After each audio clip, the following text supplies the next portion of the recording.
নমস্কার বন্ধুরা, welcome back to my channel. আমার চ্যানেলে সকলকে স্বাগত। তো আজ আবার একটা ভিডিও নিয়ে চলে এসেছি আপনাদের সামনে। তো কেমন আছেন সকলে? আমরাও ভালো আছি ঈশ্বরের কৃপায়। তো আশা করি সকলে ভালো থাকুন, এটাই আমি চাই, সকলের মঙ্গল কামনা করি। আর আজ হচ্ছে গণেশ পূজা, মানে আজকে পড়ছে দুপুর নাগাদ, দুপুরের পরে প্রায় 3টে কততে পড়ছে।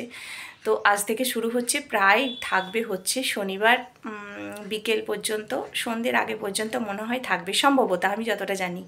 তো গণেশ পূজার জন্য সকলকে অনেক অনেক শুভেচ্ছা আর ভালোবাসা। গণেশ পূজায় আমি বিশেষ কিছু করি না, কেননা আমার একটি গণেশ ঠাকুর ছোট্ট মতো আছে, সেটা ওই ঠাকুরের সিংহাসনে রাখা হয় না, ওটা ছেলে মাঝে মাঝে বার করতো, খেলতো, এখন তো বড় হয়ে গেছে, খেলে না। তো সেটাকেই একটুখানি পুজো করব। আর গণেশ আছে কি, আমার মা দুর্গার কাছে সমস্ত রকম একটু লাড্ডু চড়িয়ে দেবো, দিয়ে কালকে পুজো করব। আজ আর আনাইনি, কালকে একটু গণেশ বাবাজিকে একটু লাড্ডু চড়াবো। তো সকলে কে কেমন আছেন অবশ্যই জানাবেন। আজ একটা ব্লগ ভিডিও নয়, মানে কোনো ঘরোয়া কাজ নয়, রান্নাবান্না নয়, আজকে কিছু টিপস আপনাদের সাথে শেয়ার করব, যেটা আমি করে থাকি। আর এটা দেখলে আপনাদেরও যদি কোনো কিছু সুবিধা হয়, সেই জন্য আজকে একটা অন্য ধরনের ভিডিও আপনাদের সামনে প্রেজেন্ট করব। তো ছোটোখাটো টিপস, যেগুলো আপনারা অনেকে হয়তো জানেন, কেউ কেউ হয়তো জানেন না, যারা জানেন না তাদেরও হয়তো অনেক উপকার হবে। তো চলুন দেখতে থাকুন আজকে আমার ছোট্টখাটো টিপস। ঘরে যখন পুরনো চাল থেকে থাকে, তখন কিছুতেই হাঁড়িতে সিদ্ধ করতে সহজে হয় না, অনেকই টাইম লেগে যায়। সেই জন্য প্রেসারে কিভাবে ভাত করবেন সেটা চলুন চটপট দেখিয়ে দিই। দেখুন, এই চালটা আমার প্রায় লাল হয়ে গেছে, আর লাল হয়ে গেছে মানে এটা পুরনো চাল, তাই এটা আমি প্রেসারে কিভাবে বানাবো ভাত সেটাই দেখুন, আর একদম হবে ঝরঝরে। আমি এখানে যতটা চাল তার ডাবল জল নিয়েছি, নিয়ে চালটাকে বেশ ভালো করে ধুয়ে আমি প্রেসার কুকারের মধ্যে দিয়ে দিয়েছি। এটা প্রেসার কুকারে জলটা দেওয়ার পরে এটা একটু ঢাকা দিয়ে নেব। প্রায় সিটি হবার, ঠিক সিটিটা উঠবে তার আগে আমি এই গ্যাসটা বন্ধ করে দেবো। এই গ্যাসের ফ্লেমটা অবশ্যই একদম হাই রাখবেন না, চাল যদি শক্ত হয় হাই রাখবেন না, একটু মিডিয়াম ফ্লেমে রেখে দেবেন। তারপরে নেক্সট একটা সসপ্যানের মধ্যে আরও কিছুটা জল নিয়ে আমি এটাকে বেশ ভালোভাবে গরম করতে দেবো।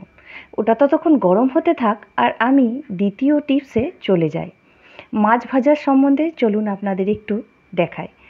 কড়াইকে প্রথমেই আগে ভালো করে তাতিয়ে নেবেন, আর কড়াই ভালো করে তাতিয়ে নেওয়ার পরেই তেল দেবেন। আমি রিফাইন তেল রান্নাতে ইউজ করি বলে আপনাদের আমি রিফাইন তেল দিয়ে দেখালাম। আপনারা চাইলে তো সর্ষের তেল ব্যবহার করতে পারেন, যে যেমন তেল খান দেখাবেন। আর এই তেলের মধ্যে অবশ্যই 1 চিমটে নুন ফেলে দেবেন। নুনটা দেওয়ার পরে ভালো করে তেলটা গরম হয়ে গেলে কড়াইয়ের চারিপাশে তেলটাকে আগে মিশিয়ে নেবেন।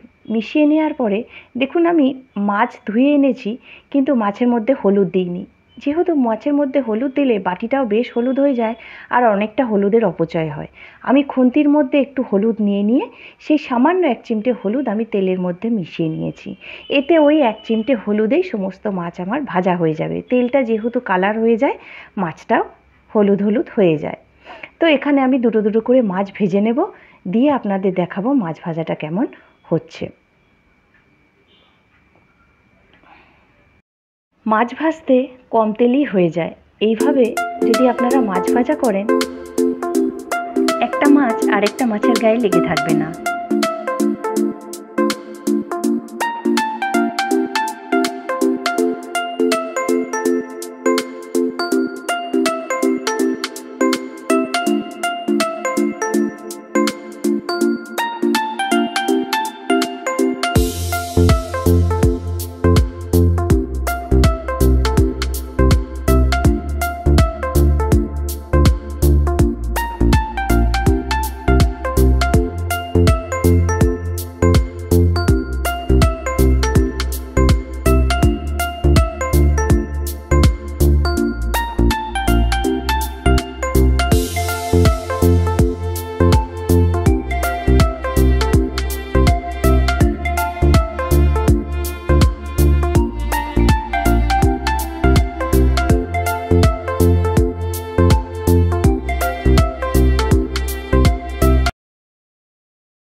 দেখুন আমার প্রেসারে কেমন ঝরঝরে ভাত হয়ে গেছে, একবারে হাঁড়ির ভাতের মতো। যখন সার্ভ করবেন একদমই বোঝা যাবে না যে এটা আমি প্রেসারে রান্না করেছি।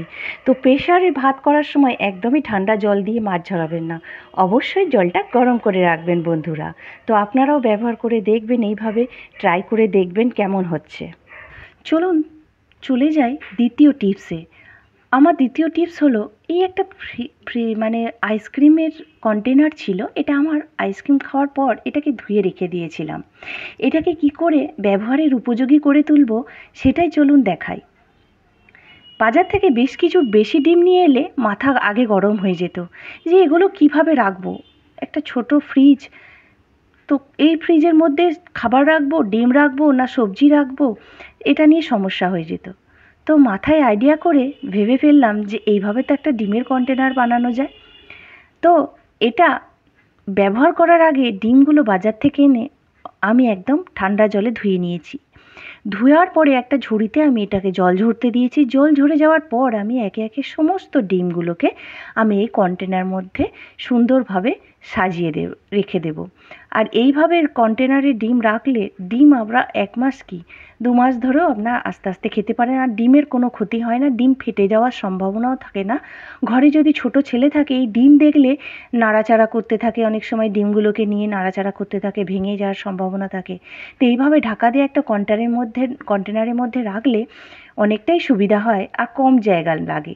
চলুন দেখাই আমি আমার ফ্রিজে ঢুকিয়ে কতটা জায়গা পাশে ফাঁকা রয়ে গেছে।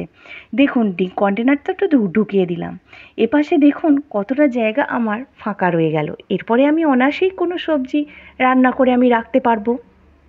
দেখুন কতগুলো ডিম আমার রয়ে গেল। চলুন চলে যাই তৃতীয় টিপসে।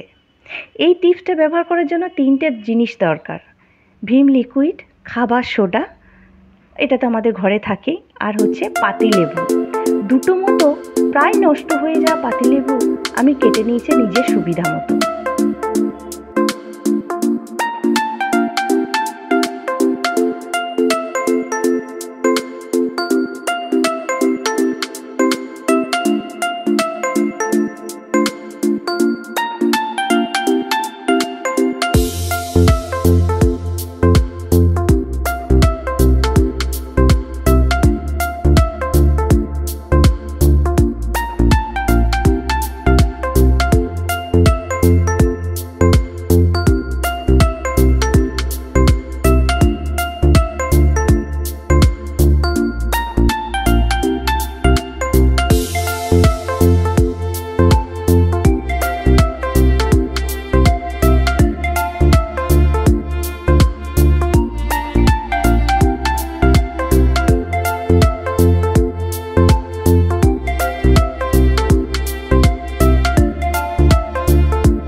আমার কিন্তু লিকুইডটা এখানে তৈরি হয়ে গেল।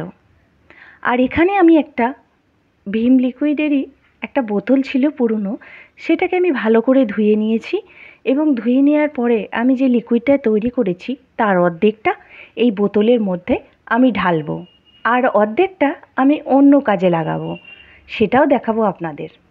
চলুন আস্তে আস্তে আমি এই লিকুইডটা ডাইরেক্ট ঢেলে দিই। যেহেতু আমার এটা ছাঁকা আছে, তাই কোনো কিছু দানা বা কোনো কিছু আমার এটা আটকাবে না। এটা আমি অনায়াসেই ব্যবহার করতে পারবো, যেহেতু এটা আমি ছেঁকে নিয়েছিলাম আগেই। এটা কিন্তু আমি অর্ধেকটা ঢালবো। অর্ধেকটা ঢালার পর আপনাদের এই নমুনাটা দেখাবো যে এই ডিশওয়াশটা কীভাবে ব্যবহার করবেন আর এর ফল কি হলো ব্যবহার করার পর। চলুন দেখাই একটা পাত্র নিয়ে।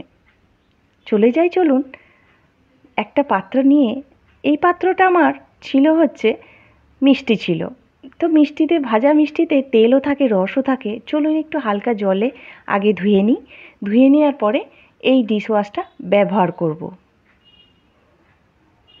এই ডিশওয়াশটা ব্যবহার করার জন্য খুব বেশি লাগে না, অল্প একটু দিলেই এটা কাজে লেগে যায়। দেখুন একটা স্কচ ব্রাইট নিয়েছি, আর স্কচ ব্রাইট নেওয়ার পরে অল্প একটু সামান্য নিয়ে এই লিকুইডটা নিয়ে আমি এর মধ্যে বুলিয়ে নেব। যেভাবে আমরা বাসন ধুয়ে থাকি সেইভাবে বাসন এটাকে এই স্কচ ব্রাইট দিয়ে এটাকে বুলিয়ে দেব এবং চারিদিকটা আমি ধুয়ে নেব। এটাকে যত চাপ দিয়ে আপনি মাজবেন এটা আরও চকচকে হবে। এটা সমস্ত পোড়া তেল চিটে সমস্ত রকম বাসনেই এটা ইউজ করা যায়। দেখুন কেমন হয়ে চকচকে। তারপরে আমি দ্বিতীয় একদম শেষ টিপসে আমি চলে যাচ্ছি। এই টিপসটা একটা স্প্রে বোতলে ভরেছি হচ্ছে, যে বাকি লিকুইডটা ছিল সেই বাকি লিকুইডটা আমি ভরে নিয়েছি স্প্রে বোতলে। এটা আমি ফার্নিচার মোছার কাজে ব্যবহার করব।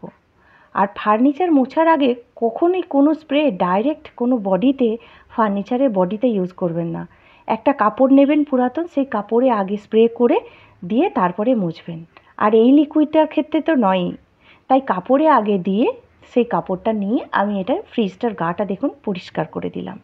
আর দেখুন কেমন ঝকঝকে পরিষ্কার হয়ে গেল, আর ফ্রিজে আমার কোনো দাগও নেই। দেখুন দেখাচ্ছি ফাইনাল লুক।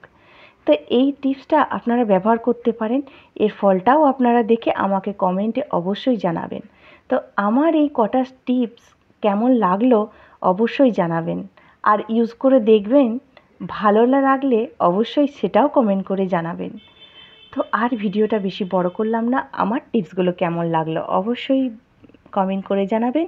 আর আমার ভিডিওটা ছেড়ে যাওয়ার আগে অবশ্যই একটা লাইক করে দেবেন, আর ভিডিওটা কিন্তু সাবস্ক্রাইব করে রাখবেন বন্ধুরা, তাহলে আমার সমস্ত ভিডিওর আপডেট আপনারা পেয়ে যাবেন।